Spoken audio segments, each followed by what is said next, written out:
graça e a paz do nosso Deus estejam neste lugar, nesta noite, repousem sobre as nossas vidas, que sintamos verdadeira alegria de estarmos diante do Deus Todo-Poderoso e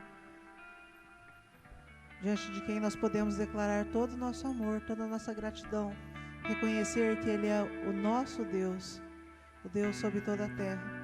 Salmo 95, os versículos 1, 2 e 3 dizem: venham todos e louvemos a Deus, o Senhor. Cantemos com alegria a rocha da nossa salvação. Vamos comparecer diante dele com ações de graça, cantando alegres hinos de louvor. Pois o Senhor é Deus poderoso, é Rei poderoso acima de todos os deuses. Eu gostaria de convidá-los a se colocarem em pé. Santo Deus, neste momento nós queremos reconhecer, declarar que o Senhor é Deus poderoso acima de todos os deuses. Não há como o Senhor. O Senhor é o único e verdadeiro.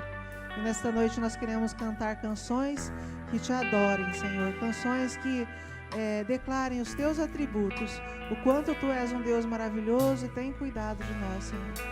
Que tudo que façamos aqui te agrade, Senhor Deus, que não sejam os seres humanos aqui, mas os teus servos diante da tua presença, que foram comprados e remidos pelo sacrifício de Cristo, transformados lá na cruz do Calvário, que estão diante de ti, prostrados, declarando que tu és santo, santo, santo.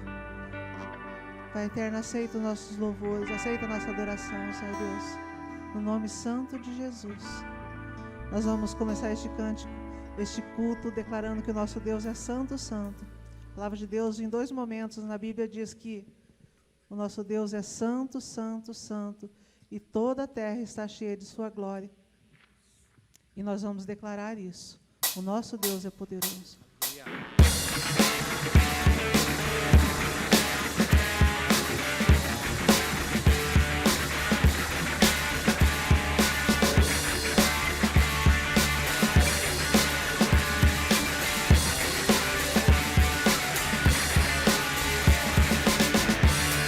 Santo, poderoso, querem que há de vir. Deus da glória, és tão digno, eu me prostro a ti. Santo, santo, poderoso, querem que há de vir. Deus da glória, tão digno, eu me prostro a ti. Santo é teu nome em todo lugar, é do teu querer de graça e paz. Tudo que tens feito é justo e bom. Santo, santo Deus tu és, santo, santo Deus tu és.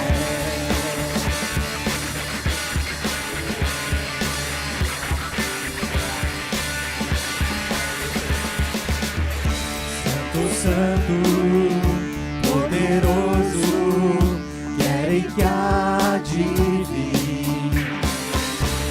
Deus da glória, és tão digno, eu me prostro a ti. Santo, santo, poderoso, querem que há de vir. Deus da glória, tão digno, eu me prostro a ti.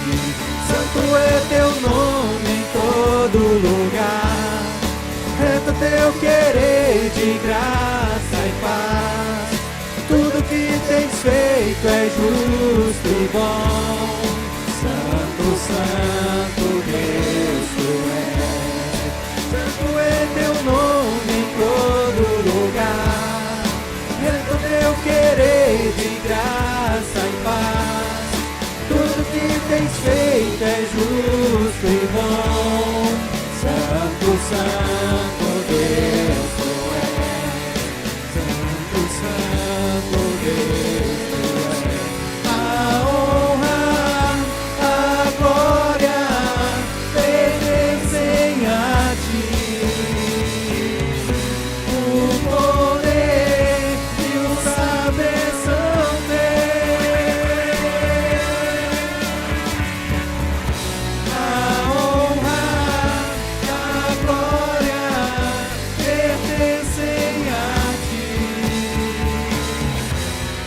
poder e usa a bênção dele. Santo é teu nome em todo lugar, reto teu querer de graça e paz. Tudo que tens feito é justo e bom. Santo, santo Deus tu és. Santo é o teu nome em todo lugar, reto teu querer de graça e paz. Tudo que tens feito é justo e bom. Santo, santo Deus tu és. Santo, santo Deus tu és.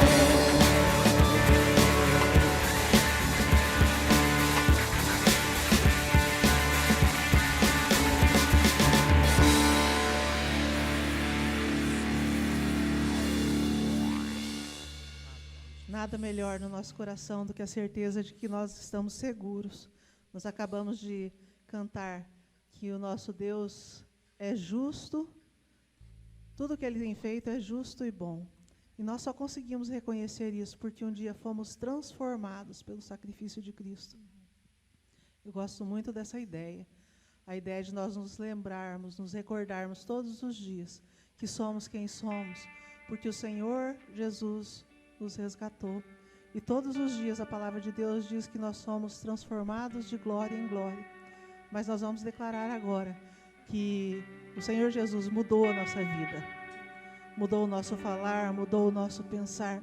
E tudo que nós somos é reflexo daquilo que o Senhor Jesus fez nas nossas vidas. Vamos adorá-lo.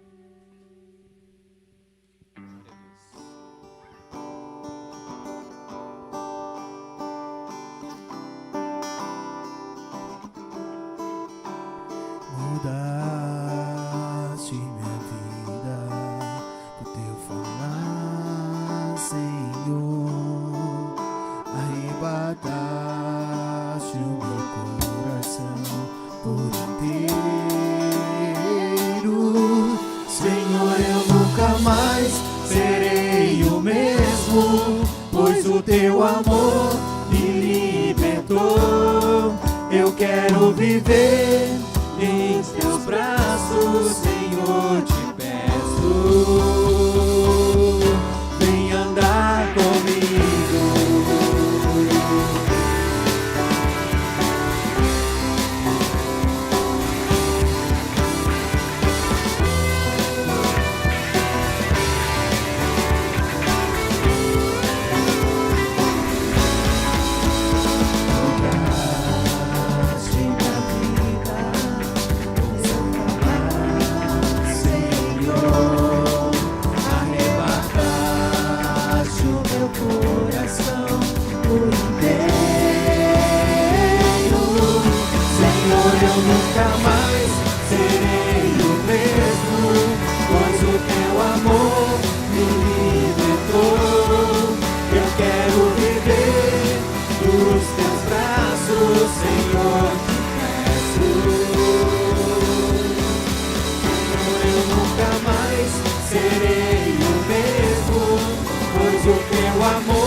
Eu quero viver nos teus braços, Senhor, te peço.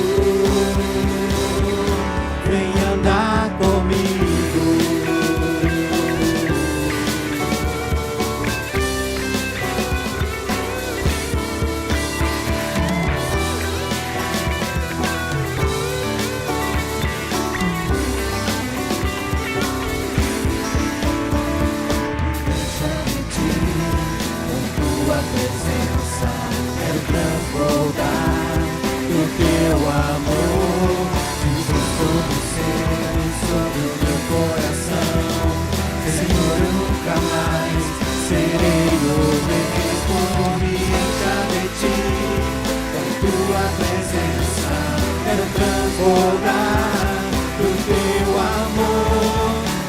Como selo sobre o meu coração, Senhor, eu nunca mais serei o mesmo.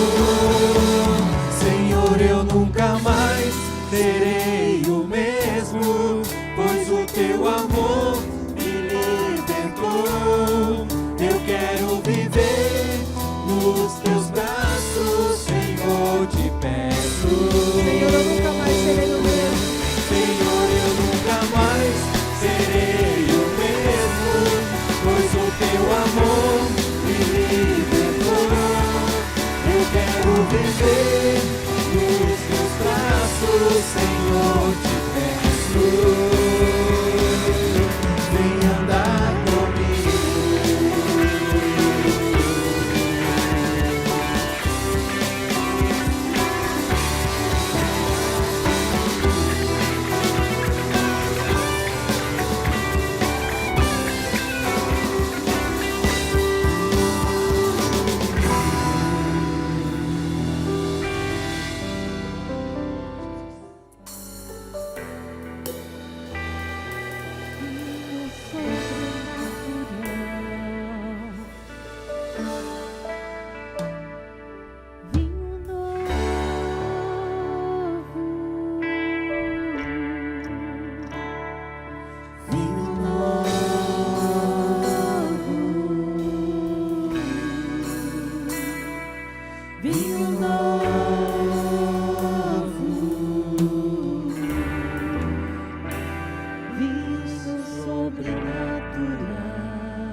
Em adoração,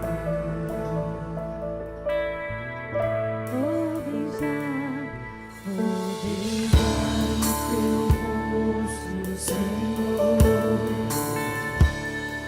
olhar bem fundo em teus olhos de amor, perder a noção do tempo que eu passei em adoração.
sabemos que nós temos um Deus poderoso.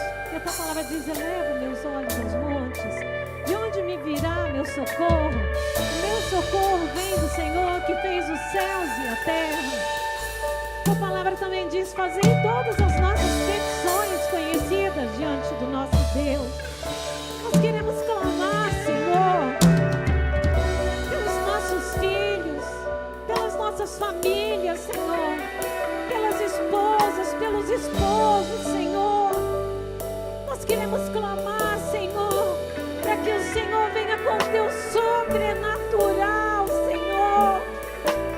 Oh, Senhor, eu sei que tem tantas pessoas aqui que sentem saudade de coisas que já viveram em tua presença, de experiências que tiveram contigo, Senhor. Mas tu és o Deus que faz nova todas as coisas, Senhor. Nós pedimos, Deus, nós clamamos, Senhor, transforma as nossas vidas, transforma as nossas famílias, ó Deus, e enche, Senhor, traz vinho novo, vinho sobrenatural. Tua palavra diz, Senhor, que os velhos viram visões. Traz esse tempo, Senhor, nos dá visão, Senhor, a tua visão. Senhor, que nós venhamos profetizar, Senhor, sobre as nossas famílias. Tua palavra diz: crê no Senhor Jesus e tua família serão salvas, Senhor. Nós sabemos que tu és o mesmo Deus. Tu és o Deus do sobrenatural. Tu és o Deus poderoso que tem poder para fazer retroceder o tempo e mudar, Senhor, até o nome, mudar história, Senhor. Nós clamamos, ó Deus, com o nosso coração prostrado, Senhor. Faz o sobrenatural de novo, Senhor, vinho novo.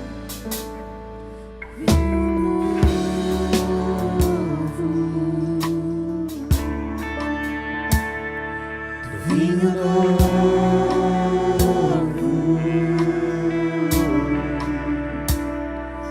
vinho novo,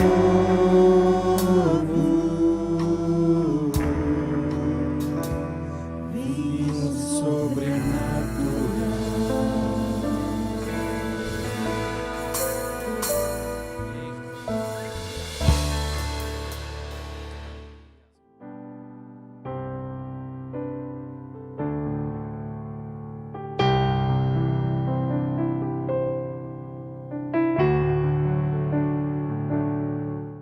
Quero saudar a todos com a graça e a paz de nosso Senhor Jesus Cristo, pois pela sua graça estamos aqui mais uma vez reunidos, neste momento de adoração ao Senhor, e também de aprendermos da sua santa vontade, para adequarmos as nossas vidas aos preceitos de Deus, que são sempre perfeitos. Deus tem sempre o melhor para as nossas vidas. E neste momento nós queremos falar justamente sobre isso, sobre o melhor de Deus para a sua vida, para a minha, para as nossas vidas. Hoje nós queremos falar sobre o mel da rocha. E, para tanto, eu quero te convidar a abrir a sua Bíblia ou ler conosco o texto que estará na sua tela de Salmos, capítulo 81, versículos 13 a 16. Salmos 81, versículos 13 a 16, diz assim: se o meu povo apenas me ouvisse, se Israel seguisse os meus caminhos, com rapidez eu subjugaria os seus inimigos e voltaria a minha mão contra os seus adversários. Os que odeiam o Senhor se renderiam diante dele e receberiam um castigo perpétuo. Mas eu sustentaria Israel com o melhor trigo, e com o mel da rocha eu o satisfaria. Quero te convidar a se desligar agora de toda distração, a fechar os seus olhos, elevar o seu pensamento ao Senhor, deixar a sua mente cativa à palavra de Deus neste instante, para meditar na sua santa vontade, que a palavra de Deus encontre um terreno propício em seu coração. Vamos orar. Pai querido, Pai maravilhoso, muito obrigado por esse dia maravilhoso que o Senhor nos concede, pela oportunidade que temos de ouvir a Tua palavra e por ela sermos edificados. Que Teu Espírito Santo nos traga revelação, compreensão e entendimento do Teu propósito. Que Teu Espírito Santo nos capacite para viver segundo a Sua vontade, provando do melhor que o Senhor tem reservado para aqueles que te temem. Que o teu Espírito Santo trabalhe os nossos corações, nos mostrando aquilo que está errado em nosso procedimento, ou aquilo que já estamos fazendo correto e precisamos edificar, ó Pai. Assim nós te pedimos neste momento, no santo e precioso nome de Jesus. Amém e amém. Queridos, no texto que nós lemos, a palavra de Deus nos diz que em sua provisão ao povo, Deus ele queria dar o melhor da terra, ele queria dar o mel da rocha. Falar de mel da rocha, para o nosso contexto urbanizado, parece um tanto estranho, né? Afinal, provavelmente você nunca viu um favo de mel, provavelmente você nunca viu uma produção de mel, provavelmente você nunca teve que extrair mel. E ainda mais da rocha, porque nós vivemos aqui no Mato Grosso do Sul, uma região que não tem muitas rochas, não é uma região montanhosa, é uma região mais de planalto, né? Mas é estranho para nós essa expressão, e principalmente porque até o mel hoje não é tão comum. Nós acabamos substituindo pelo açúcar mascavo, né? Agora tem os adoçantes, o xilitol e por aí vai. Mas o mel era um produto muito importante no contexto do salmista. E o mel, ele tem um significado especial quando o salmista diz isso. Para aquele contexto, as pessoas compreendiam. Quando Deus disse que queria dar o melhor trigo, o melhor mel, né, o melhor daquela terra, era algo compreensível. E nós precisamos, então, entender o que quer dizer para nós. O que significa, então, essa expressão, o mel da rocha? O que Deus quer nos dizer quando Ele fala que está disposto a nos sustentar com o mel da rocha? E nós queremos, então, fazer uma comparação para o nosso contexto. O que significa este mel? Em primeiro lugar, o mel, ele representa a provisão. O mel, ele representa a provisão, o cuidado de Deus em nossas vidas, que está sempre suprindo aquilo que precisamos. É o Deus que nos sustenta. É interessante que no Salmo 104, o salmista ele mostra que Deus é quem sustenta toda a sua criação. E se Ele esconde o seu rosto, toda a criação perece. Vamos ler o texto que está em Salmo 104, versículos 27 e 30, que diz assim: todos eles esperam em Ti, para que lhes dês o alimento no tempo certo. Tu lhes dás, e eles o recolhem. Abres a tua mão, e saciam-se de coisas boas. Quando escondes o rosto, entram em pânico. Quando lhe retiras o fôlego, morrem e voltam ao pó. Quando sopras o teu fôlego, eles são criados, e renovas a face da terra. É interessante que o salmista mostra o papel sustentador de Deus para a sua criação. Deus não apenas criou, mas Ele continua sustentando todo o universo. Tudo depende do cuidado e da provisão de Deus. E, em especial, aqui o salmista está falando sobre o cuidado de Deus com a sua criação, com os animais. Mostra como os animais dependem de Deus. No Novo Testamento, Jesus diz que os pássaros, eles não plantam, eles não semeiam, eles não ajuntam em celeiros, né? Mas ainda assim Deus cuida de cada um deles, sustenta cada um deles. Mas a palavra nos mostra que se Deus esconde o rosto, ou seja, se Deus retira esse sustento, todos os animais perecem. Mas quando Deus sopra o fôlego de vida, Ele traz renovo para a face da terra. Nós dependemos de Deus. Tudo está no controle de Deus, porque Deus é o nosso Jeová Jiré. É uma expressão que significa o Deus da provisão. Ele é aquele que provê o necessário, Ele é o que provê o nosso trabalho, Ele é o que provê o nosso sustento. E aqui na nossa região, ainda é uma região agrária, uma região de muita produção do soja e do milho, então faz muito sentido para nós essa expressão, de entender que, de fato, quando Deus provê a chuva no tempo certo, quando provê o verão, o inverno, a primavera, o outono, tudo no tempo certinho, isso traz bênção, a provisão para o homem do campo, que também, por conseguinte, afeta a nossa cidade. A nossa cidade depende da produção do campo. Então, para nós, isso é bastante compreensível, a provisão de Deus, o Deus que está controlando para que tudo aconteça do jeito certo. Mas quando Deus, em sua santa provisão, em sua sabedoria que vai além do nosso entendimento, Ele decide que é a hora de vir uma geada, ou ainda um tempo de seca, nós percebemos o quanto dependemos do cuidado de Deus, o quanto faz falta a chuva no tempo certo, o quanto uma geada muito rigorosa pode trazer prejuízos. E aí nós compreendemos que quando Deus esconde o rosto, né, ou seja, se Deus decide agir de uma forma um pouco mais severa, o quanto nós somos pequenos, o quanto nós estamos à mercê da provisão de Deus. Podemos então e precisamos aprender do cuidado de Deus.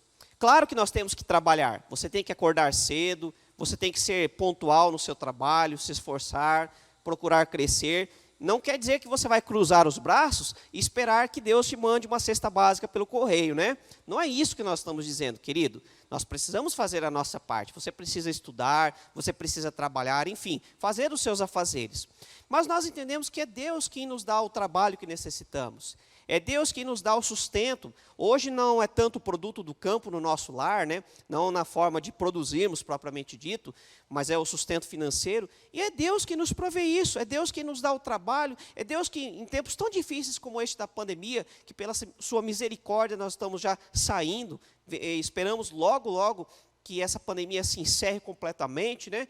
Mas no tempo de pandemia nós percebemos a provisão de Deus, que esteve sustentando o seu povo. E mesmo em tempos difíceis, Deus cuidou de cada um dos seus filhos.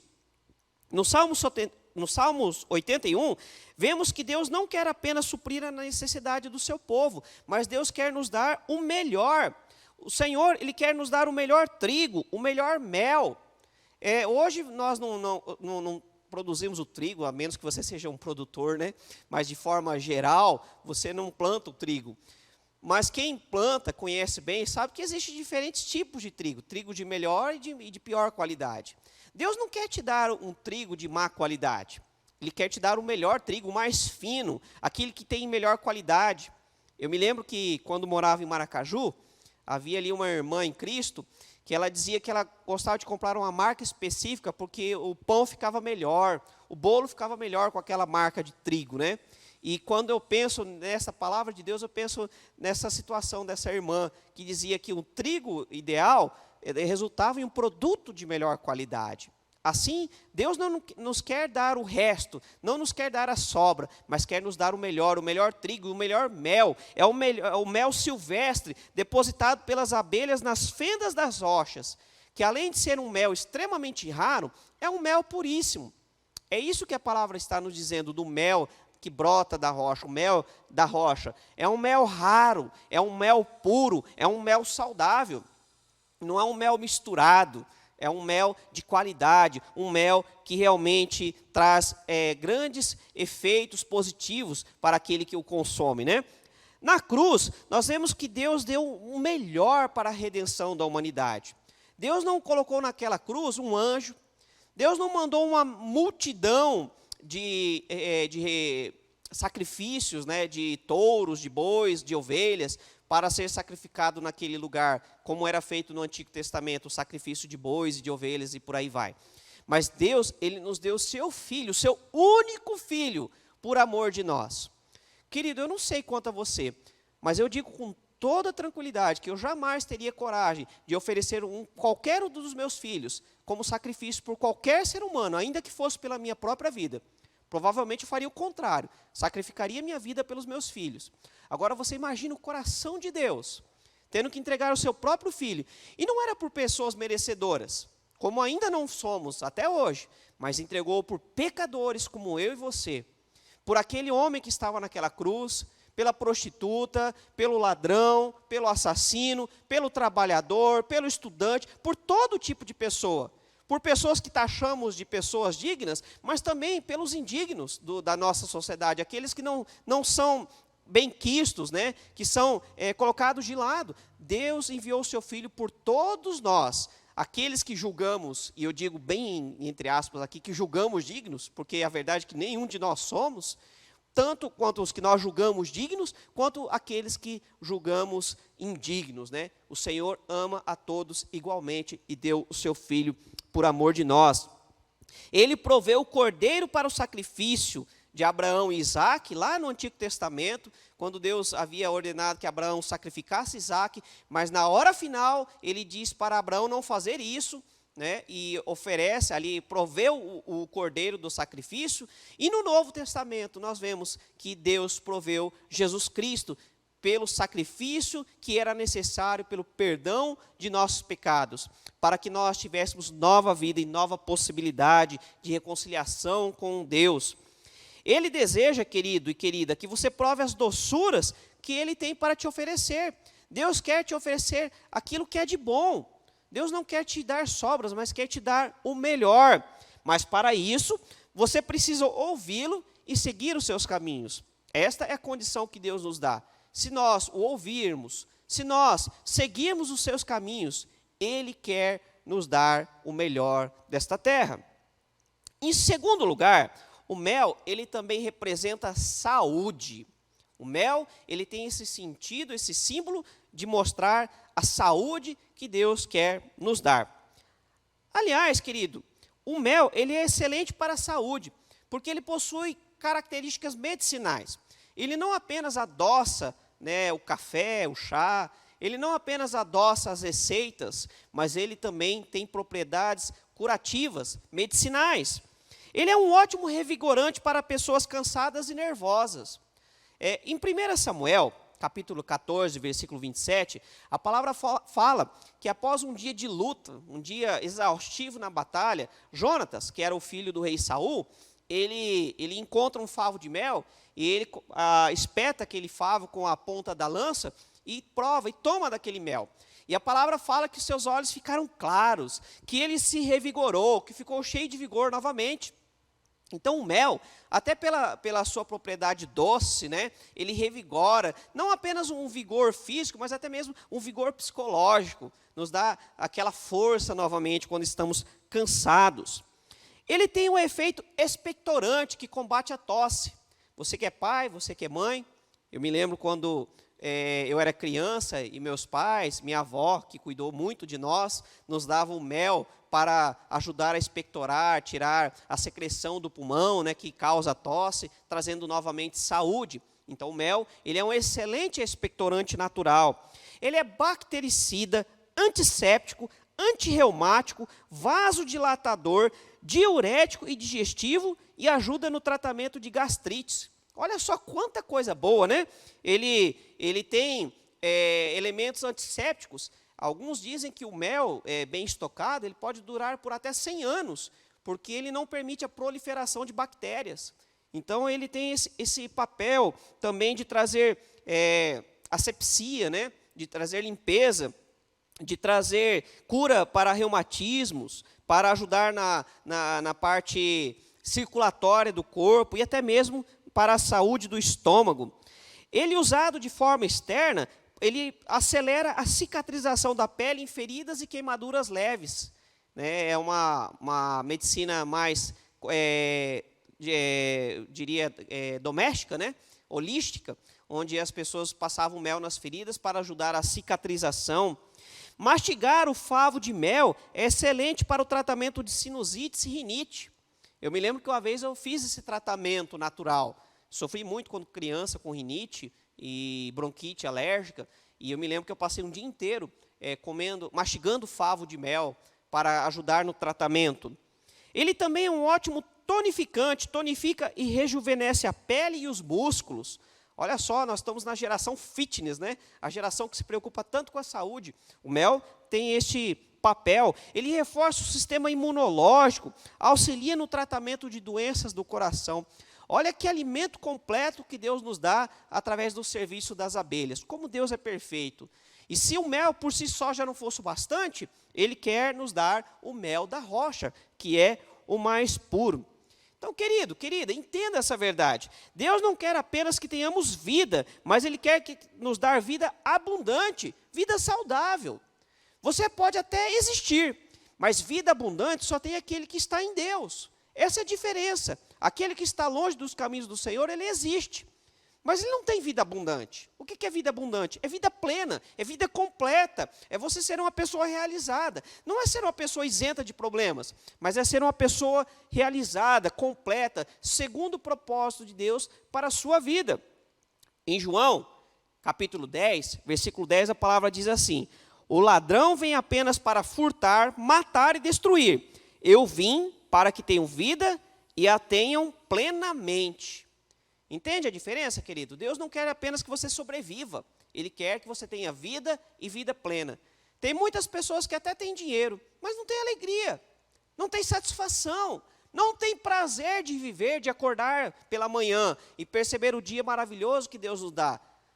Isso não é vida plena, mas Deus quer que tenhamos vida completa. Quantas pessoas moram em casas simples, mas têm alegria, têm satisfação, acordam com desejo de experimentar do melhor que Deus tem reservado para nós? Isto é a vida que Deus quer te dar.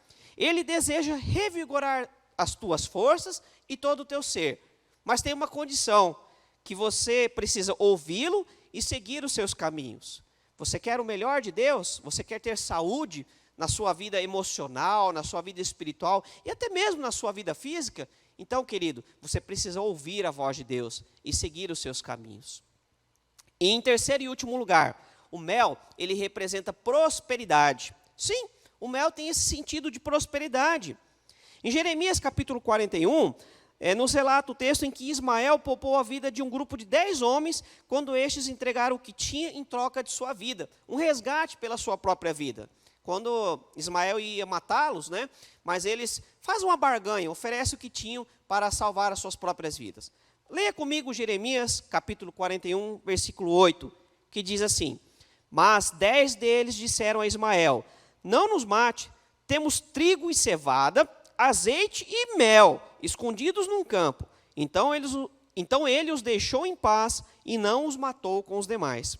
Então aqueles homens tinham entre esses produtos que eles ofereceram por resgate da sua vida, tinha o mel, que também era um artigo precioso, um artigo valioso.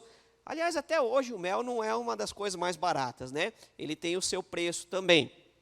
Embora seja mais fácil obter o mel, mas ele ainda não é um produto muito barato. Também em Gênesis 43, Jacó instruiu os filhos a levar ao governador do Egito, que ele não sabia que era José até aquele momento, mas instrui que leve alguns presentes. Eles desceram para o Egito para comprar alimento, porque a terra passava por fome, Deus havia escondido o rosto, e havia uma grande seca naquela região, mas no Egito havia prosperidade, porque Deus havia mostrado ao faraó, através de sonho, ao qual José interpretou, que haveria 7 anos de fome. E aí José, então, estocou o alimento. E quando eles descem para comprar alimento, Jacó diz que eles deveriam levar alguns presentes para o faraó, ou melhor, para o governador, que era José. E aí em Gênesis, capítulo 43, versículo 11, diz assim: coloquem algum dos melhores produtos da nossa terra na bagagem e levem-nos como presente ao tal homem um pouco de bálsamo, um pouco de mel, algumas especiarias e mirra, algumas nozes de pistache e amêndoas.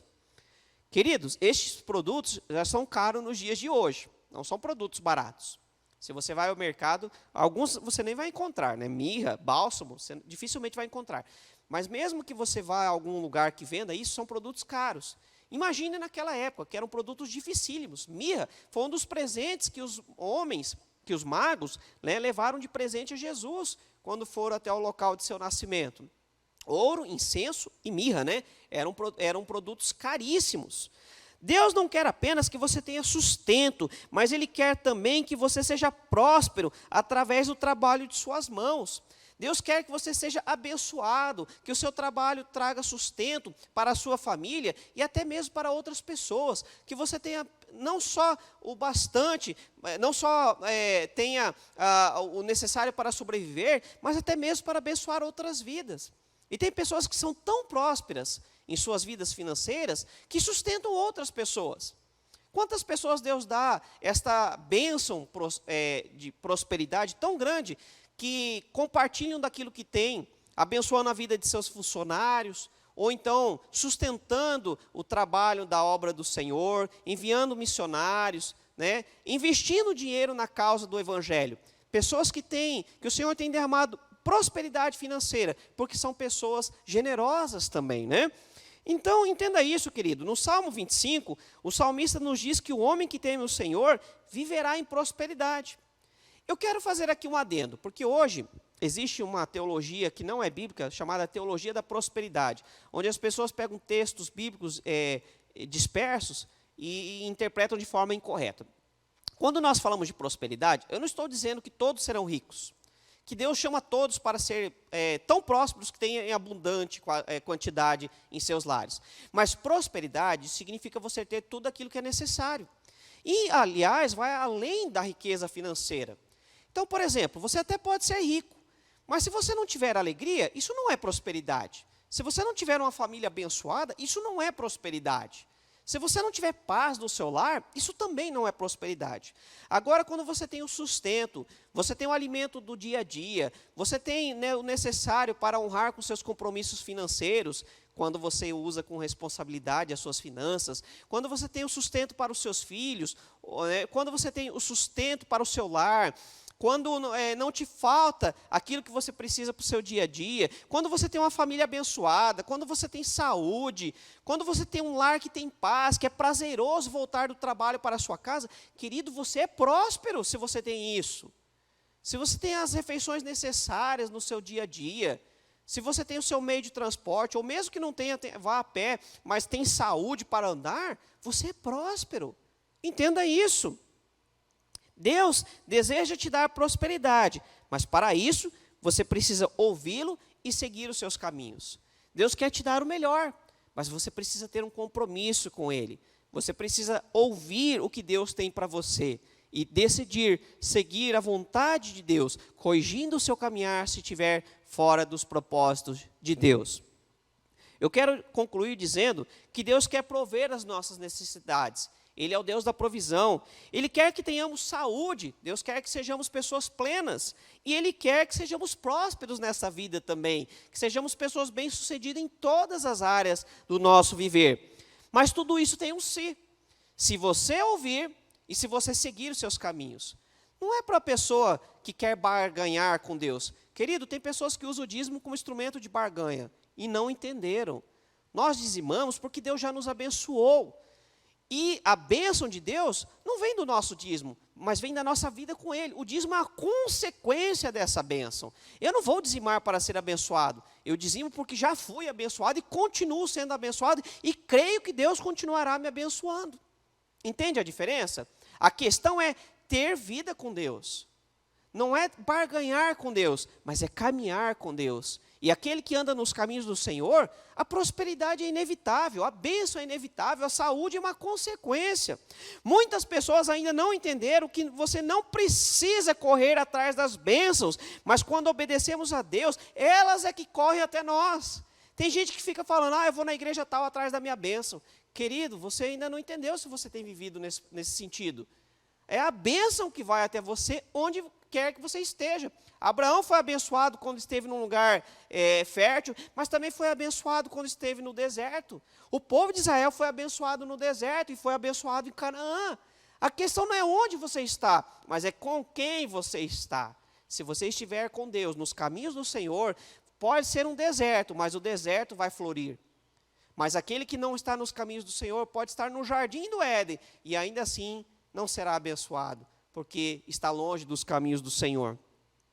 Em Salmos, capítulo 23, versículo 6, a palavra diz, certamente que a bondade e a misericórdia me seguirão todos os dias da minha vida, e habitarei na casa do Senhor por longos dias. O segredo da bênção, querido e querida, é a obediência a Deus. 1 Samuel, capítulo 15, versículo 22, também nos diz, acaso tem o Senhor tanto prazer em holocaustos e em sacrifícios, quanto em que se obedeça a sua palavra? A obediência é melhor do que o sacrifício, e a submissão é melhor do que a gordura de carneiros. É isso que Deus quer. Deus não quer que você fique pagando promessas, se sacrificando naquilo que Ele não te pediu, mas Ele quer obediência. E, finalmente, Isaías, capítulo 1, versículos 19 e 20, diz assim, se vocês estiverem dispostos a obedecer, comerão os melhores frutos dessa terra. Mas se resistirem e se rebelarem, serão devorados pela espada, pois o Senhor é quem fala. Olha só o que a palavra nos alerta. Se nós decidimos obedecer o Senhor, Ele nos abençoará. Mas a consequência da rebeldia é a maldição.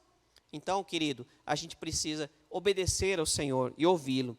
Deus quer nos entregar o melhor trigo, o melhor mel, o mel da rocha. Deus quer nos dar o melhor desta vida. Deus quer que vivamos de uma forma adequada, de uma forma abençoada. Em Eclesiastes, no capítulo final, o sábio Salomão já nos diz para a necessidade de usufruirmos bem da vida que Deus nos dá. Mas lembrando sempre que precisaremos prestar conta ao Senhor. E esse é o segredo da sabedoria. Viver a vida debaixo dos preceitos de Deus, para que tenhamos o melhor desta vida. Você quer? Você está disposto a obedecê-lo, a ouvi-lo? Com certeza, querido. Eu sei que não é fácil abrir mão do nosso eu, abrir mão do pecado, abrir mão das nossas vontades, que muitas vezes são contrárias à vontade de Deus. Mas vale a pena, isso eu te garanto. Porque o Senhor, Ele não nos dá o pior, a sobra e o resto, mas Ele nos dá o melhor desta terra. Eu quero te convidar a fechar seus olhos nesse instante. Pai querido, obrigado pelo Teu amor.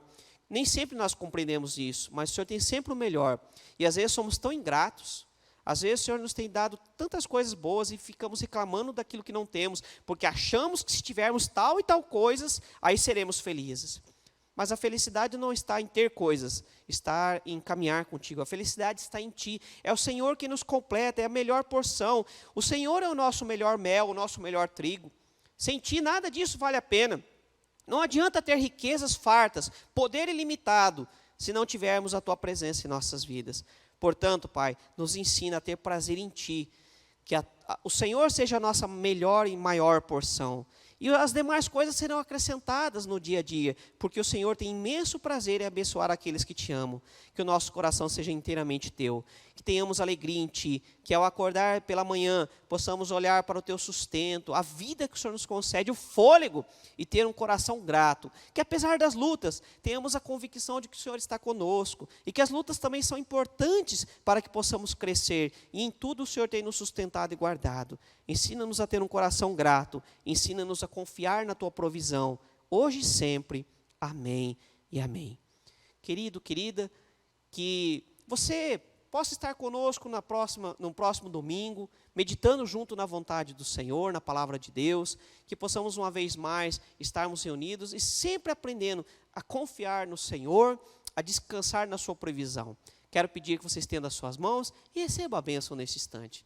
Que a graça de Cristo Jesus, o amor de Deus, o nosso Pai, e o poder do Espírito Santo esteja sobre ti, não apenas hoje, mas todos os dias, até que Ele volte para buscar aqueles que são seus. Amém e amém.